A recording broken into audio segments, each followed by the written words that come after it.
Welcome back friends. In this lecture આપણે ખાદ્ય ઉત્પાદનની અંદર ઉન્નતીકરણ માટેની જુદી જુદી પદ્ધતિઓની ચર્ચા એમાં કરીએ છીએ. લાસ્ટ લેક્ચરમાં આપણે બાયોફોર્ટિફિકેશન વિશેની ચર્ચા પૂર્ણ કરી ચૂક્યા છીએ કે ભાઈ પોષણસભર ખોરાક જે છે એ કેવી રીતે દરેક વ્યક્તિ જે છે એ મેળવે તો એ દરેકના સ્વાસ્થ્ય માટે કેટલું વધારે એની જરૂરિયાત જે છે ને આપણે સંતોષી શકાય છે, પૂરી પાડી શકાય છે. તો એવી જ રીતે આજે આપણે એમાંની એક નવી પદ્ધતિ, બરાબર, જેને આપણે એક કોષજન્ય પ્રોટીન તરીકે ઓળખીએ છીએ. તો એમાં એક કોષજન્ય પ્રોટીન, બરાબર, એના વિશેની ચર્ચા. આગળ આપણે જે વાત કરી ચૂક્યા છીએ કે ભાઈ મનુષ્ય જે છે એના દ્વારા ખેતીવાડીની અંદર જે કોઈ પણ પેદાશો ઉત્પન્ન કરવામાં આવે અથવા તો જે કોઈ પણ નાના મોટા લઘુ ઉદ્યોગો દ્વારા જે અમુક ફૂડ અને ન્યુટ્રિશનલ વેલ્યુ વધારવા માટેની જે કોઈ પણ નિપજો બનાવવામાં આવે છે અથવા કોઈ એવી સંસ્થાઓ છે કે જે સંસ્થાઓ દ્વારા સંકર જાતો વિકસિત બનાવવામાં આવે, બરાબર, તો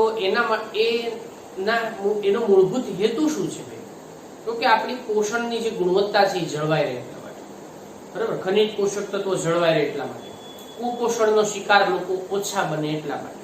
તો આ બધાની જરૂરિયાતોનો જે કોઈ પણ પૂર્તિ કરવા માટે થઈ અને કઠોળો છે, શાકભાજી છે, અલગ અલગ પ્રકારની જે ફળફળાદીઓ છે, આ બધાની અંદર આપણે પારંપરિક રીતે આપણે કૃષિ ઉત્પાદનો જે છે એનો ઉપયોગ કરીએ છીએ. પણ આપણે અત્યારના સમયમાં જો વાત કરીએ તો વધતી જતી જે જનસંખ્યા છે, બરાબર, અત્યારે આપણે બધા જાણીએ સંખ્યાની અંદર સતત વધારો થાય છે. આ વધતી જતી જનસંખ્યાને પહોંચી વળવા માટે આટલું ઉત્પાદન કેવી રીતે લાવશું ભાઈ? આટલું અનાજ ક્યાંથી લાવશું? આટલું કઠોળ આપણે કેવી રીતે ઉત્પન્ન કરી શકશું? એટલે આ બધા ઘણા બધા એમાં સમસ્યાઓ જે છે એ આપણને એની અંદર જોવા મળે છે. અને જો પૂરતું પોષણ ન મળે તો આપણે બધા જાણીએ છીએ કે લગભગ એની અંદરના જે 25% જેટલા લોકો જે છે એ ઘણી વખત આવા અલગ અલગ પ્રકારના જે કુપોષણ જે છે, બરાબર, એ કુપોષણથી, કોઈ પણ તત્વોની ઉણપથી, બરાબર, વિટામિન્સની ઉણપથી એવા લોકો જે છે એનાથી સતત પીડાઈ રહ્યા છે. અને બીજી વસ્તુ એ છે કે ધારો કે આપણે માનીએ ભાઈ કે શાકભાજીનું ઉત્પાદન જે છે, અનાજનું ઉત્પાદન છે, કઠોળનું ઉત્પાદન છે, એમાં વધારો કરીએ. એની સામેની બાજુ આપણે વિચારીએ તો માંસ છે, ઈંડા છે, દૂધ છે, એનું ઉત્પાદન વધારીએ. પણ એ તો જુઓ ભાઈ કે આપણે દૂધના ઉત્પાદન માટે ગાય ભેંસ જે છે, ગાય ભેંસની અંદરના એને જે કોઈ પણ ચારો પૂરો પાડવા માટે થઈને પણ આપણે ખેતીની અંદર આટલી જમીન હોવી આવશ્યક છે. અથવા તો બહારથી ક્યાંકથી આપણે એ જે કોઈ પણ ચારો વેચાતો લેવો પડે, જે ખરેખર અત્યારે ખૂબ એની અંદર મોંઘો પણ પડી શકે છે. બીજું કે આપણે જો એક વાત કરીએ ભાઈ કે 2 થી 3 કિલો જેટલું માંસ આપણને સામાન્ય રીતે એક મરઘામાંથી પ્રાપ્ત થાય, પણ તો એની સામે એને 2-3 કિલો ખોરાક પણ જોશે ને ભાઈ, એને દાણા જોશે, એના માટે ચણ જોશે. દરેકની એની અંદર 1 કિલોગ્રામ માંસ માટે 3 થી લઈને 10 કિલોગ્રામ જેટલી આપણે એની અંદર અનાજની આવશ્યકતા રહેતી હોય છે. વિચારો તો એના માટે એક કોષજન્ય પ્રોટીન એ સૌથી સારામાં સારો ઓપ્શન છે, બરાબર. આપણી જે જરૂરિયાતો જે છે એને સંતોષવા માટે આપણે ઉદ્યોગોની અંદર એવા ઉદ્યોગો શરૂ કરીએ કે જેની અંદરથી આપણે આર્ટિફિશિયલ સૂક્ષ્મ જીવોનો ઉપયોગ કરી, બરાબર, અને એની મદદથી આપણે પોષણસભર નિપજ પ્રાપ્ત કરી શકીએ. એટલે આપણે મરઘા પાલનની વાત કરીએ, પછી પશુ પાલનની વાત કરીએ, પણ બધામાં એને તો ખોરાક આપણે આપવો જ પડશે. એને જેટલો ખોરાક આપીએ છીએ એટલું ઉત્પાદન પણ ઘણી વખત નથી મળતો આપણને. એટલે આફ્ટર ઓલ બધાની અંદર ઘણું બધું આ રીતનું નુકસાન જે છે એ પશુપાલકો છે, બરાબર, પ્રાણી કે એનું સંવર્ધન કરતા લોકો હોય, ઉછેર સંવર્ધન કરતા લોકો હોય, એ બધાને વેઠવું પડે છે. તો આના માટે માનવને ભૂખમરા અને કુપોષણથી બચાવવા માટે થઈ અને એની અંદર મનુષ્યએ પ્રાણીઓમાં ને બધામાં પ્રોટીનના પોષણ માટેનો જે કોઈ પણ વૈકલ્પિક સ્ત્રોત જે ઉભો કર્યો છે, બરાબર, આ વૈકલ્પિક જે સ્ત્રોત છે એ સ્ત્રોત દ્વારા, બરાબર, એના જે સ્ત્રોત છે એ સ્ત્રોત દ્વારા આપણે એમાંથી ખાસ કરીને પ્રોટીન જે છે એ પ્રોટીન મેળવી શકાય, બરાબર. અને અત્યારમાં જે બધી પરિસ્થિતિઓ છે ખાસ કરીને કે ભાઈ ભૂખમરો હોય, બરાબર, કુપોષણ હોય, ખાસ કરીને કુપોષણ છે, કુપોષણ, જરૂરિયાતની જે નિપજો ન મળતી હોય વગેરે જેવી ઘણી બધી સમસ્યાઓ એવી છે એ ઘણી સમસ્યાનું આપણે શું કરી શકાય એમાંથી, તો કે એનું નિવારણ કરી શકાય છે. તો આના માટે ઘણી બધી કંપની એવી છે કે ભાઈ જે ફૂડ સપ્લિમેન્ટ બનાવે. આપણે ટીવી ની અંદર જાહેરાત જોતા હોઈએ કે ભાઈ એમવે નામની કંપની છે, બરાબર, એ લોકો એવું કહે છે કે ભાઈ તમે આખા દિવસમાં જેટલો ખોરાક જોઈએ એટલું તમે અમારી 2-3 ટેબ્લેટ લો તો એમાંથી તમને એટલી પોષણ તો મળી રહે છે. તો હવે આપણને વિચાર આવે ભાઈ થાળી ભરીને જમવાનું જે છે એને ખાવું તો એક ટેબ્લેટ થી પતાવી દેવું છે, પણ એનાથી ભૂખ ન સંતોષાય ને. એટલે આપણે ખોરાક જે છે એ આવશ્યક છે, અને એ એવો ખોરાક આપણે એની અંદર ઔદ્યોગિક સ્તરે જે કોઈ પણ ઉત્પાદન ભલે વધારીએ પણ એવો ખોરાક આપણે મેળવવો જોઈએ, ઉપયોગમાં લેવો જોઈએ કે જેમાં પોષણસભર ગુણવત્તા જે છે ગુણવત્તા સારા એવા પ્રમાણમાં એમાંથી આપણને પ્રાપ્ત થઈ શકે છે. તો ઔદ્યોગિક સ્તરે આપણે જે કોઈ પણ સૂક્ષ્મ જીવાણુઓ જે છે એનો ઉપયોગ કરી, બરાબર, ઔદ્યોગિક સ્તરે આ જે બાબત જે છે એ ઔદ્યોગિક સ્તરે આપણે અલગ અલગ જે કોઈ પણ સૂક્ષ્મ જીવાણુઓ છે આ સૂક્ષ્મ જીવાણુઓને શું કરવાનું છે ભાઈ, તો કે એને યોગ્ય પોષક માધ્યમમાં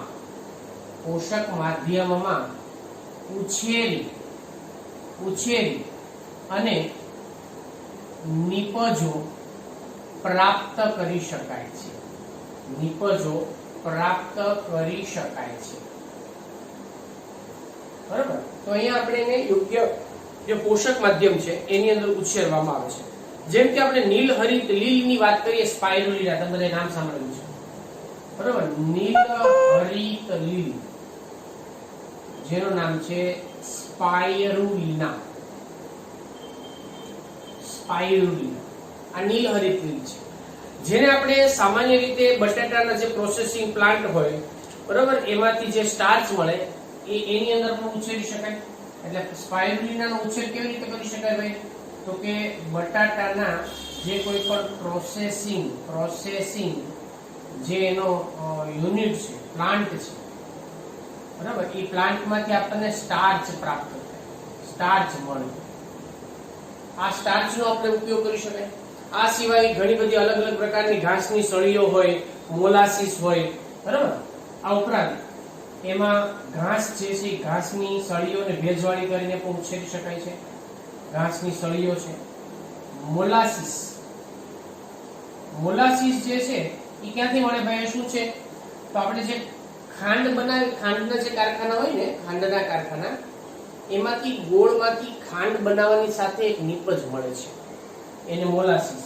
મોલાસીસ જે છે બીજું નથી કંઈ પણ એક કાર્બોદિત પદાર્થ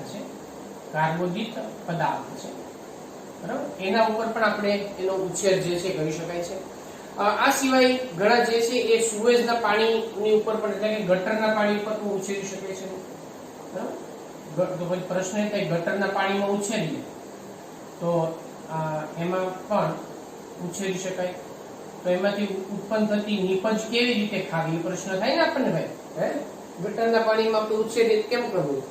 તમે વિચાર, ગટરના પાણી તમે શાકભાજી ઉગાડીને ખાઓ, આ ઘણા ખાય છે, સમજો, અને એમાંથી પોષણ મળી રહેશે પૂરતા પ્રમાણમાં. બોલો કેમ? તો કે જે કોઈ પણ એમાંની અશુદ્ધિઓ કે જે એમાં પાણીમાં દ્રાવ્ય છે ભળશે, એના કારણે વનસ્પતિ જે છે એમાંથી પોષણ સરસ મેળવીને ઉત્પાદનમાં વધારો થઈ જશે. આપણે સાબરમતીના ઘણા બધા વિસ્તારની અંદર, અમદાવાદની બાજુ પહેલામાં જોઈએ આપણે તો ઘણા જે નદી નાળાની અંદર જે કોઈ પણ બધા ઠલવતા હોય છે, બરાબર, એમાં ઘણા બધા જે છે આ રીતે શાકભાજી ઉછેરતા હોય ગટરના પાણીમાં. તો એનાથી પણ આપણે એની મદદથી વિપુલ માત્રામાં પ્રોટીન છે, ખનિજ છે, બરાબર, મેદ છે, કાર્બોદિત છે, વિટામિન જે છે એ બધું એની અંદરથી આપણે મળી શકે છે. તો તેમાંથી પ્રોટીન છે, કાર્બોદિત છે, મેદ એટલે કે ચરબી છે, વિટામિન છે, બરાબર, આ બધું એમાંથી મળી શકે છે. અને એટલા માટે તો એને ભાઈ એની અંદર ઉછેરવામાં આવે, બરાબર, આટલી મહા મહિને. હવે આ સિવાય આપણે બીજું ઓપ્શન શું છે? ઘણા બધા સૂક્ષ્મજીવો પણ એવા છે, બરાબર, એટલે કે એની અંદર ઘણા બેક્ટેરિયા જે છે એ બેક્ટેરિયાનો પણ યોગ્ય ઉછેર કરી અને એમાંથી પણ આપણે ઘણું સારું ઉત્પાદન જે છે એ મેળવી શકાય છે, બરાબર. અને એની અંદર જો આપણે વાત કરીએ ખાસ કરીને તો મિથાઇલોટ્રોક્સ, બરાબર, તો એમાં છે ખાસ કરીને મિથાઇલોટ્રોક્સ.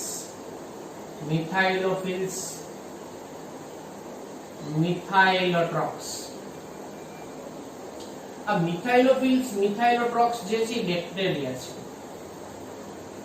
બરાબર, આ બેક્ટેરિયા જે છે એમાંથી ઉચ્ચ જીવભાર અને એની ઉત્પાદન જે છે એની અંદરથી આપણને 25% જેટલું વધારે પ્રોટીન જે છે એમાંથી મળી શકે છે. અને બીજું ખાસ ટનની અંદર જો આપણે વાત કરીએ તો આ બેક્ટેરિયા એનાથી ઉત્પાદનથી એની વૃદ્ધિના કારણે 25 ટન પ્રોટીનનું ઉત્પાદન કરવાની ક્ષમતા મળે. 25 ટન એટલે જો આને તમે યોગ્ય પોષણ આપો તો એની અંદર શું થાય છે ભાઈ, તો કે એમાં વૃદ્ધિ થાય તો આફ્ટર ઓલ શું થયું ભાઈ, તો કે એનો જીવભાર વધે અને આપણને શું મળે છે, તો કે એમાંથી સારી નીપજ, બરાબર, સારા પ્રમાણમાં મીન્સ વધુ પ્રમાણમાં, આપણે એવો શબ્દ વાપરીએ, વધુ પ્રમાણમાં નીપજ મળે છે, નીપજ પ્રાપ્ત થાય. વધુ પ્રમાણ એટલે કેટલું ભાઈ, તો આની અંદરથી તમે વિચારો કે 25 ટન જેટલું પ્રોટીન, ટન હો, કિલો કે ગ્રામ નહીં, 1 ટન એટલે 1000 કિલો આપણે જાણીએ છીએ પ્રોટીન એની અંદરથી મેળવી શકાય. આ બેક્ટેરિયા કેટલું બધું પ્રોટીન આપે ને આટલું પ્રોટીન આપણે મેળવવું ભાઈ કેટલો મોટો એની અંદરથી આપણને કેટલી મોટા પ્રમાણની અંદર આપણે દૂધનું પ્રોટીન મેળવવું હોય, ધારો કે તો ગાયોનું જરૂર પડે, ભેંસની જરૂર પડે, અન્ય પ્રાણીજન્ય ચરબીમાંથી મેળવવું હોય તો એના માટે આપણે કેટલી બધી અલગ અલગ પ્રકારના સૂક્ષ્મ જીવોનો બધાનો જરૂર અલગ અલગ પ્રકારની જે ઈંડા માટે મરઘા પાલનની ઉછેર માટેની જોગવાઈ બધું કેટલું બધું કરવું પડે. આ બેક્ટેરિયાને આપણે પ્રોસેસિંગ યુનિટ હોય મોટો, બરાબર, એની અંદર એમાં એને પોષક માધ્યમો ઉછેરીએ તો આપણને એમાંથી ઝડપથી નીકળી મળશે. તો આવી રીતે એની અંદર બીજો સૌથી ઉપયોગ જે છે એમાંનો, બરાબર, એ અત્યારે કરવામાં આવે છે શેમાં, તો કે મશરૂમની. તમે બધાએ નામ સાંભળ્યું છે મશરૂમ, બિલાડી ટોપ આપણે જેને કહીએ ને, બરાબર, એ પણ એક પ્રકારનું મશરૂમ જ છે. મશરૂમ અત્યારે મશરૂમનો ઉપયોગ જે છે કલ્ટિવેશન કરી અને ઘણી બધી નાની મોટી હોટલોની અંદર, ઘણી બધી ઇટાલિયન છે, ચાઇનીઝ છે, એવા બધા રેસ્ટોરન્ટની અંદર પણ ખોરાકની અંદર એનો ઉપયોગ જે છે કરવામાં આવતો હોય છે. એટલે મશરૂમનો પણ આહાર તરીકે ઉપયોગ કરવામાં આવે છે અને ઔદ્યોગિક રીતે એની અંદર પણ મોટા પાયે એમાં મશરૂમનો ઉદ્યોગ જે છે એ પણ વિકસેલો છે. એટલે એને યોગ્ય ઉછેર કરી, બરાબર, અને તેનો જે ઔદ્યોગિક ઉછેર કરીને ઔદ્યોગિક ઉત્પાદન એની અંદરથી વધારે મેળવી શકાય છે.